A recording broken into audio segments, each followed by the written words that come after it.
Hi everybody, my name is Josh Livni. I have Paul Saxman here with me at our Google Maps garage. Today we have a couple interesting topics. We're going to be talking about bringing vector data into the Google Maps API and then making it look really great. Paul will be doing the looking great part. So before we get started, I wanted to have a couple announcements.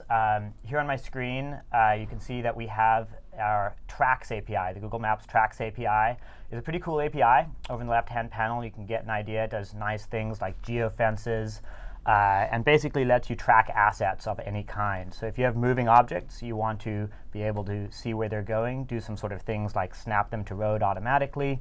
It's a cool API to check out, and an announcement is that we have 20 free assets that you can track. So if you want to get started, just sign up, and you can track up to 20 objects moving around for free. So that's a pretty cool API. Second announcement of the day, some upcoming changes to the way we're sending out the versions of the Maps v3 JavaScript API. So starting in about a week, we're going to change the defaults such that if you don't specify a version, which you can always do if you want the, for example, experimental version versus stable version, the release version. Previously, by default, you got the release version, and in the future, by default, if you don't specify, you'll get this experimental version, unless you're a Maps for Business customer and with your client ID, in which case you'll still get the release version.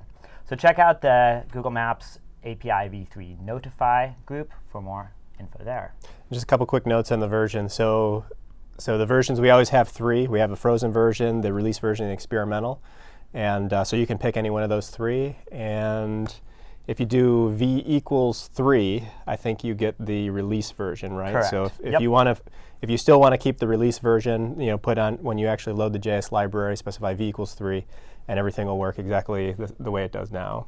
But if you don't specify, which I usually don't because I just like to rely on the JavaScript library to kind of do the work for me, you'll actually switch over to experimental, which is probably a good thing because you get the bleeding edge features, and you can play around with the new stuff. Very cool. OK, cool. That's our announcements. And today's topic is sort of let's make a map, except for the Google Maps API. This is a really cool blog post by this guy, Mike Bostock, who, amongst many other things that he's done, which are amazing, wrote a library called D3. Very nice kind of SVG graphics library being used increasingly around the web to make cool-looking things, including maps. It has a very nice geo extension. And in addition to that, he came up with this kind of specification called TopoJSON, which we'll talk about a little bit more. But basically, it's a great way to kind of compress vector data and bring it into a kind of a map of your choice.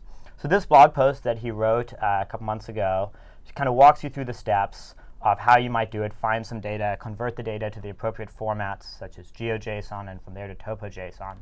And part of that is installing some software tools on your computer, and it's a really great step-by-step walkthrough that I recommend you guys read if you want. What we're going to do today is show you a couple tools that makes it even easier to get through some of these steps without installing your own software, and talk a little bit about the different kinds of formats that we have when we're working with geodata and how you want to get this data from around the web. So just to introduce a couple of terms, there's this format called GeoJSON.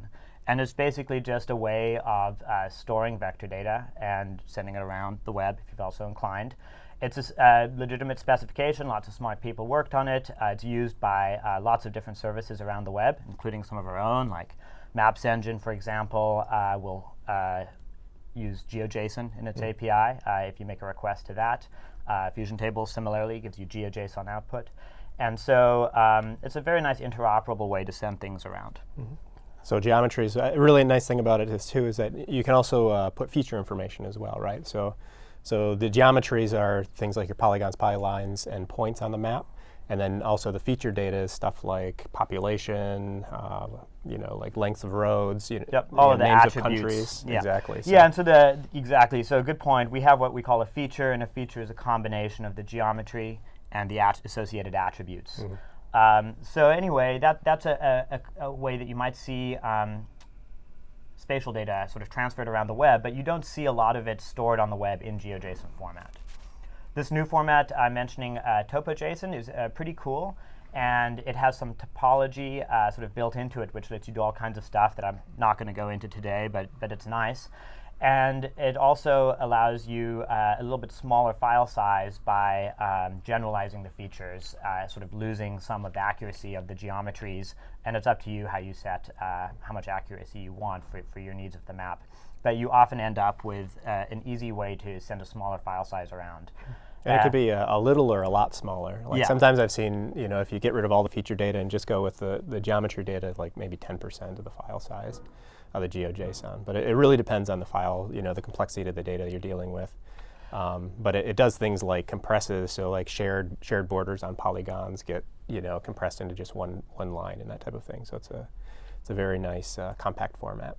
Indeed, yeah. So I definitely recommend you guys read the wiki page on TopoJSON. It's licensed, I think, under a BSD license, and everything's available on GitHub. And there's great documentation and so forth. So next thing I just want to talk briefly about is the shapefile. This is a very common format that you find when you're actually looking for spatial data around the web. If you're like, where do I get zip codes, or where do I get parcel boundaries for some city, or whatever it is, it often comes in a shapefile, which is it's been around a while, that format, and it's a confusing name. So here I am at the West Sacramento GIS download site, and you can see that in the description here, we have some polygons for the city limits. I'm going to go ahead and download the school shapefile, which has both polygons and points in the shapefile, which is kind of an interesting thing because shapefiles, unless you have a multi-geometry, don't support sort of different types of geometries in the same thing. So I'm going to go ahead and open up this shapefile, and you'll see inside this shapefile there's actually like 10, 15 files, kind of confusing. A shapefile is made up from anywhere between, say, 3 and 6 files. Some of them you care about more than others. Some are some metadata, talking about projections and maybe other types of metadata about the file, some of the geometries, some of the attributes.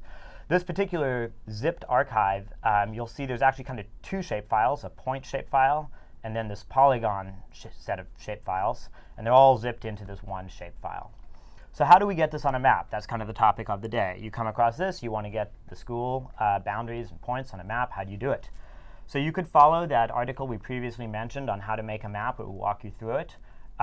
What we have here is a tool I put together about a year or two ago that takes shapefiles, it's called ShapeEscape, and converts them, previously uploads them to Fusion tables, and now I've added a feature that converts them to either GeoJSON or TopoJSON.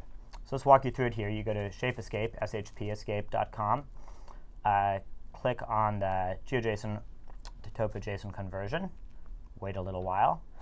A beautiful UI here. Select your file. I'll go ahead and select the zip file we just downloaded. I'll hit upload. Wait a little while for it to upload, parse, convert into the various formats. And you'll see on the left here in the panel, we have 3 files that came out as a result. We have the polygon features, which I can download in GeoJSON format, the point features, which I can download in GeoJSON format, and the TopoJSON, which is the combination of these 2 together in one single TopoJSON file, which is kind of cool. It makes it easy to merge lots of different data sets. So if you had states and counties, you could put them in one zip file, upload it to this tool, and get a single TopoJSON out, with all the borders shared appropriately, and so forth. And then I can go ahead and display one of these, and you can see that in this particular case, it zooms as Sacramento, and you can see the polygons and points. So this is just a really easy way, given a shapefile, that you can get it into Maps API.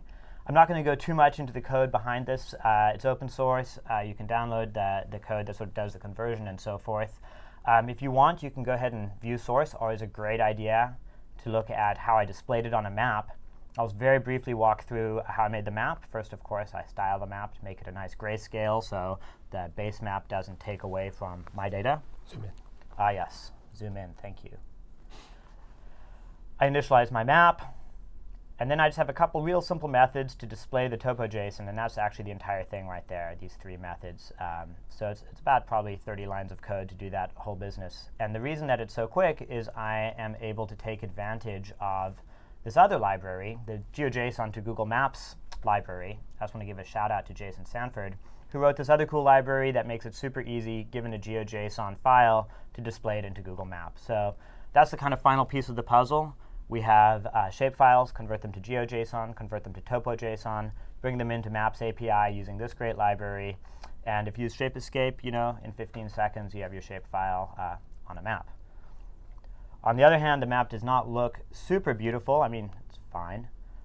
So Paul is going to show us how to remedy that. Yeah. So what I can do is just show a couple examples of why you might want to pull shape data in or shape files into a map, and how you can actually style it and make it what you can do with it essentially. So what I did here, so I actually went to natural earth data. So we've talked about natural earth data quite a bit before. They have a lot of real great geometry data, and then they also actually pack in a bunch of feature data as well. So, for example, in their population or populated places data set, they include all the information about the populated places. These are cities or metropolitan areas, but they also contain things like population, area, that type of thing. So if you have that data, you can actually pull the places into your map, but then also do things like do some actual data analysis using your map. So what I did here, so this is actually just a map. So I followed the technique that Josh mentioned before. I went to the Natural Earth Data website. I downloaded their populated places data set for, I think this is the 110 million data set. Loaded into Shape Escape, got the TopoJSON file out, and then just started coding things up. So I was re-importing the TopoJSON into my map and converting it to an object using the TopoJSON library, using the GeoJSON library to get the polygons out. This sounds like a lot of work, but it's literally 2 lines of code to go from your file to the TopoJSON or the object format using the TopoJSON library, and then another line of code to go from the TopoJSON or the objects to polylines or polygons, or to geometry data that you can put in Google Map. So pretty much what I did is I just took that data, I sorted based on the population, and plotted the top 100 on a map. I also did obviously some map styling. A couple other things that I added in here real quick, and I'll show you the code in a moment, but I did things like info windows, so you can pretty easily, since these are Google Maps geometry objects, adding like info windows on top of them are really easy. Also, I should note that these are actually these are not just standard markers, so these are actually our vector markers, our symbols. So, and that's how I'm able to kind of scale them relatively easily. And the other thing about this, I scaled them based on so that it's the areas is equivalent to the population. So so you can see pretty quickly in this map actually see the most populated places around the world, kind of where they're centered.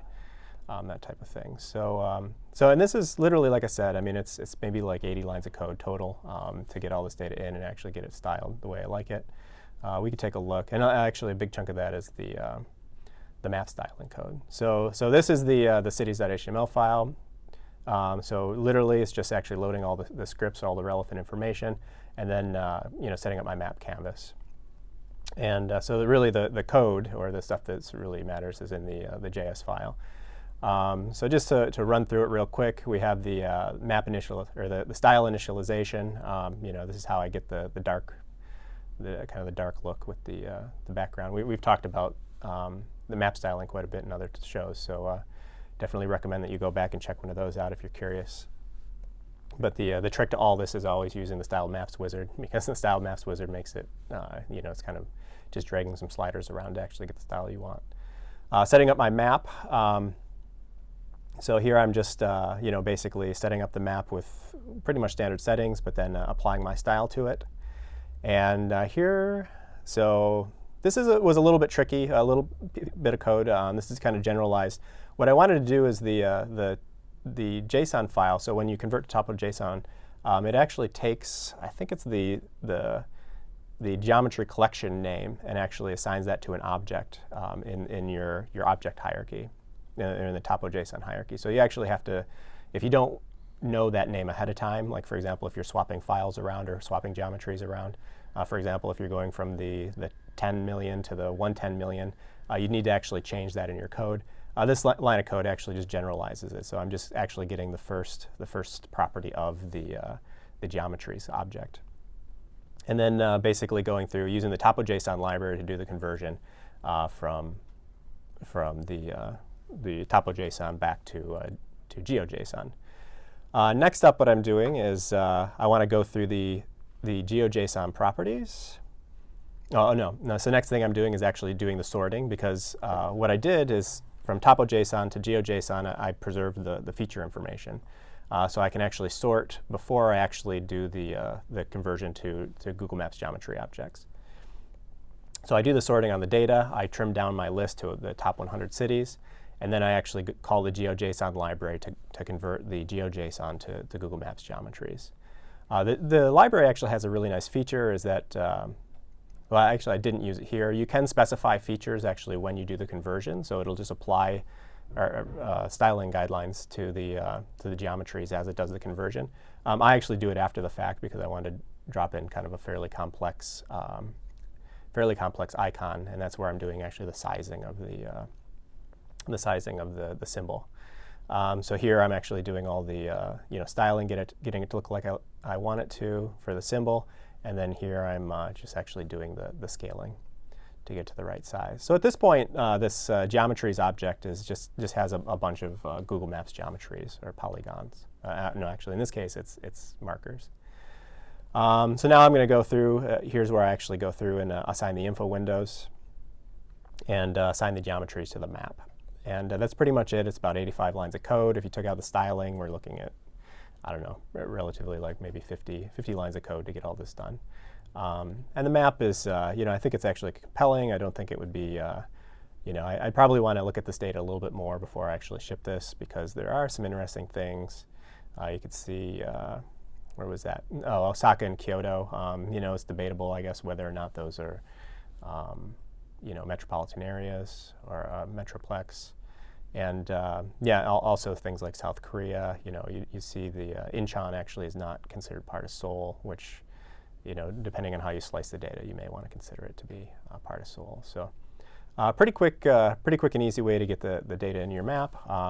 Pretty fun, I think. So there's a lot of other data in there. Like another visualization I was thinking about doing would be to do like population density, like rank the cities based on population density, and then display, like size, or correlate the size of the symbol to population density, which will give you a quick way to see like where everybody lives in the world. So that's it with that map. I'm going to kind of rattle through just a couple more. So this one is actually a little more complex and a little more interesting from a Google Maps and data story. Is that so what I did here is, so I'm pulling in the administrative. So it's the 10 million, the natural Earth 10 million administrative data. So this is the country data.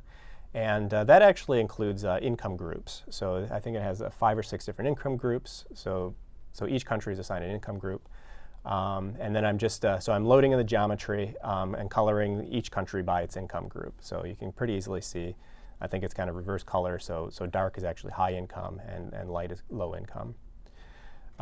So one interesting thing about this is there are no Google Maps tiles in this map. So one thing that I did, because I actually have my own geometry data for countries, I just took off all the Google Maps geometries.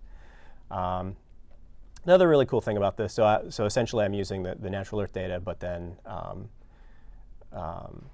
just using the kind of the Slippy map interface from Google Maps. The really kind of thing that I like about doing this technique is that we can zoom into any level, and we can actually get into looking at these countries in Central Europe. Actually, it's not so interesting in this map because I think they're all pretty well Central Europe. These smaller countries in Central Europe are all kind of homogeneous. If we go over to this map, we'll go over one more. So this is actually what I did here is same interface, same data set, but instead I'm actually doing it by per capita GDP. So the GDP for country divided by the number of people in the country. And as you zoom in here, we look in Central Europe. We could see things like I think it's Liechtenstein. Pops out there. Yeah, it kind of pops out really nicely as kind of like a very very high GDP, low population country. You can also see, I think it's Qatar down here, and Kuwait kind of pop out nicely. And you see these very small countries in this visualization just because you can zoom in relatively easily. This is all done using, the Google Maps API does all the vector scaling as we zoom in and out. Another thing, so another point was, so this is actually the same data. Kind of continent is also part of the feature information. So you can really easily just strip out whatever data you don't want. So if you just want to do a visualization, the same visualization for a particular country or continent, you can do that relatively easily. So here, as I'm loading the data, I'm just saying, like, if the country isn't, or continent isn't Africa, I'm just not going to display it on the map. You can also, pretty easily, I think it was kind of a nice feature of the what we did recently, or what Luke did recently with the Mercator projection puzzle. So you could actually move these geometries around if you want. So I was thinking about doing this as a demo, is instead of using Africa, I could display the United States and maybe grab the Hawaii and Alaska, thank you very much, and move them over closer to the map so you can actually see them in context, as opposed to actually having them separated out. So that's pretty much it. So two different techniques here. So one, I'm actually just pulling in the point information. So that's for the cities, using the feature data from Natural Earth and then scaling the symbols. The other one, I'm actually just getting rid of the map tile entirely and using somebody else's geometry data. Both work pretty easily. I think it's worth pointing out, and I think it's worth to do, is always put in attribution for where you're getting the data from, and also be careful about how the data is licensed. I'll take a quick look at this code just to show you the one bit about how you can filter out the other continents. Yeah, so you can get rid of the tiles. So what I just did is I set up a map type. So with Google Maps API, you can do custom map types. So I basically just made my own map type. So the general map types are things like road map, satellite, hybrid, and terrain map. So what I did is I just created my own map type. I'm generating my own tiles, and the tiles are just empty. And what that does is since I'm using my own tiles, you won't see the Google Maps attribution on the map because there is no Google Maps feature data actually displayed in the map. So what I had done previously, and I thought was kind of an interesting technique too, is you could actually use map styling and just turn off make everything invisible. But if you do that, actually the geometries or the features are still coming across over the wire, and I think they're just not being displayed. And you will still see the Google Maps attribution, or kind of the tile attribution. So it'll say where the source of the information is, the Google Maps information. So this is just a really nice way to actually, get the Google Maps tiles out and display your own kind of geometry data. That's pretty much it. One other one, I've been playing around with roads. So the cities are really a nice case for points or markers. So the administrative is a nice, kind of story around polygons or, multi kind of complex geometries. You can also load in, so the GeoJSON and TopoJSON also support polylines as well. So I've been playing around with roads and trying to come up with like a compelling or fun kind of visualization for roads. The only thing I was thinking of might be interesting would be do things like symbols. You could actually put symbols on the road polylines to show, like the flow of traffic or something like that. Some arrows, some dashes. Yeah. So there's some fun stuff we could do, and we'll see in the next couple of weeks if we can come up with something good. So we're putting some of this data up, or some of these files up on Gist. So if you want to check it out, this is actually just search for me, Saxman, and the cities is the first one that I put up. We'll put the other visualizations up so you can kind of take a look and kind of tweak them to your liking. So with that, I think that's pretty much everything. Josh, you have anything? Nope. I think the summary is that it should be really easy to grab some vector data that you see around the web, whatever the format is. If you see it in GeoJSON, great. More likely, if you see it in a shapefile, don't be intimidated. You can easily get it into a map pretty quickly and give it some nice styling. Whole thing shouldn't take too long. So hopefully this helps some of you guys get up to speed on what is a shapefile, how do I get it in, and how do I make it look nice. And look forward to seeing you guys next week. Yeah, definitely. And if you have any questions, free post them, post them either in the YouTube channel or Google+, and we'll try to get back to them. Yeah, absolutely. And if you have feature requests for Shape Escape, or you want to see some more examples online, we'd love to hear about it. Yep. Thanks for tuning in. Yep.